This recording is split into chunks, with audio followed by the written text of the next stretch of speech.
So the game opens with Professor Layton and Luke, who've been called once again to a mysterious village by a letter from one of Professor Layton's former associates when he was working as a full-time professor rather than just a mystery solver. So there's a massive carnival going on, and Luke basically runs away and plays.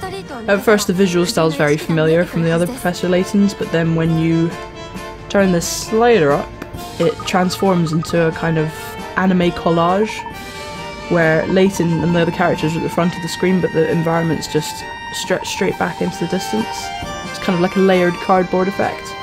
And then when it moves from cutscene into actual gameplay, you see Layton and Luke now have 3D cel-shaded models, which again stand right out in the foreground while the rest of the environment stretches back.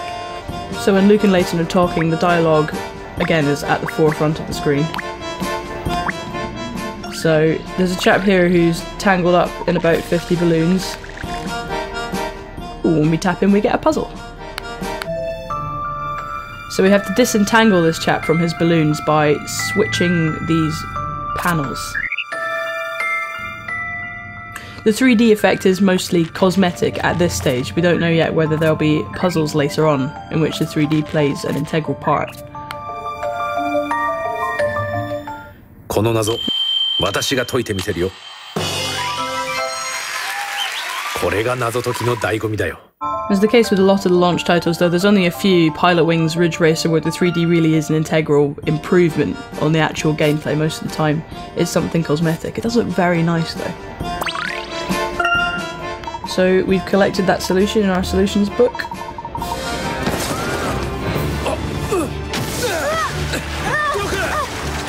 And now, predictably, everything goes wrong. There's a giant floating clown that smashes to the ground and everybody at the carnival is turned to stone.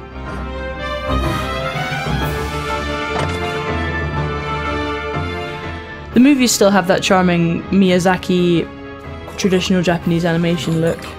It's kind of a mixture between French aesthetic and Japanese animation. It's very lovely. It's still got that little flavour of the bizarre in the... It's currently talking to this extremely strange clown gentleman. Layton sounds better in Japanese, don't you think?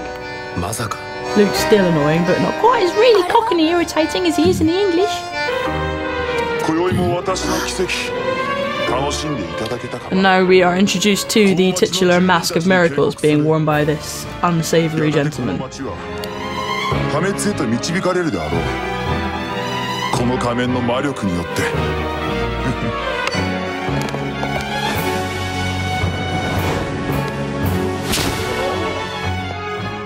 Who claims to be behind the stone transformation.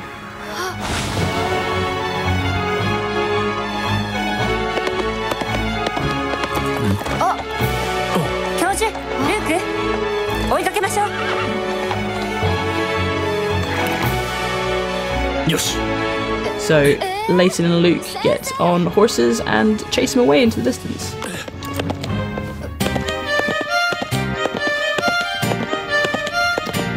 So this is one of the first 3D action sequences, well indeed the first 3D action sequence I've ever seen in a Layton game. We're riding on horseback after this flying masked man and just have to do little swipes with your stylus to move Layton left and right and get out of the way of the barrels. It really does look lovely in 3D this. You're riding right down the street, it's stretching out in front of you. You can see the flying man right in the distance over there. Ah, of course this is a Nintendo game, so picking up carrots makes you go faster. Oh, ooh, oh no, triple barrel. Oh. Okay.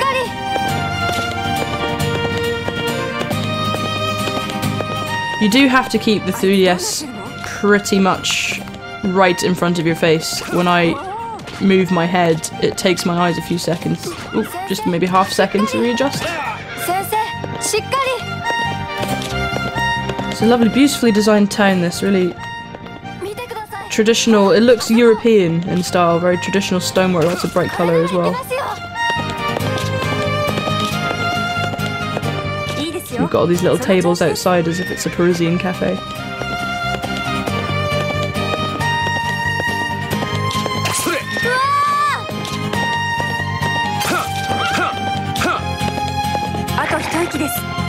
ましょう。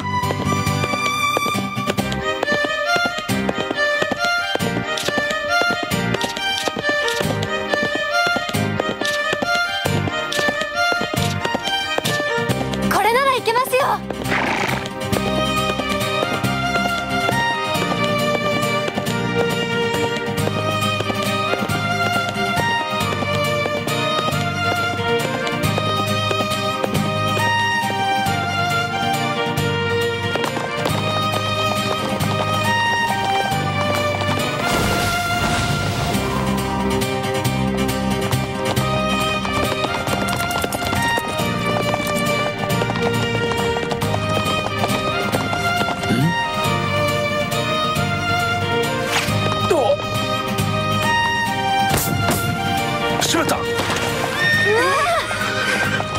So at the end of this chase sequence, the mysterious masked man transforms himself into a sheet, and we're left back in the town square with all the stone town inhabitants staring us in the face.